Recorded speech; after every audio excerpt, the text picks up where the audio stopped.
में दोनों तरफ सखी।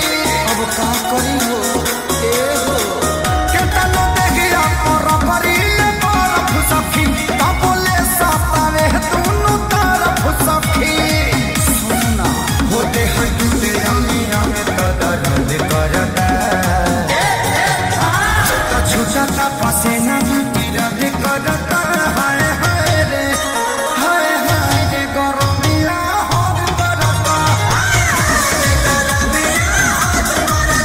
हाय हाय रे गरमिया हद करता।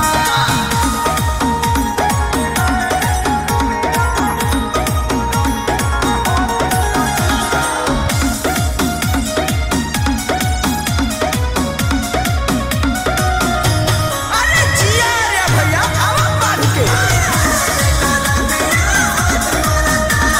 निकला गाड़ी हो बानी बरियारी हो पुरवा बेरार न बहे झाकी दुआरी हो। कहीं कुछ नहीं खेलो ए काम पंखा न कूलर एसी करे कुछ मरद जोगाड़ नहीं देसी करे। गरम भइल जवानी गरज करता तो छुटता पसीना भी रद करता। हाय हाय रे गरमिया हद करता।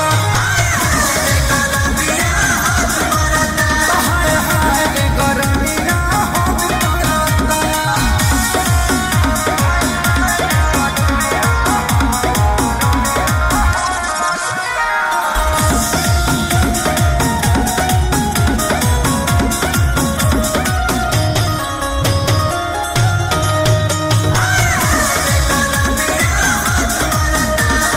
महारताची हो जहनो न बाची हो सुखी जवानी के हरियर गाछी हो।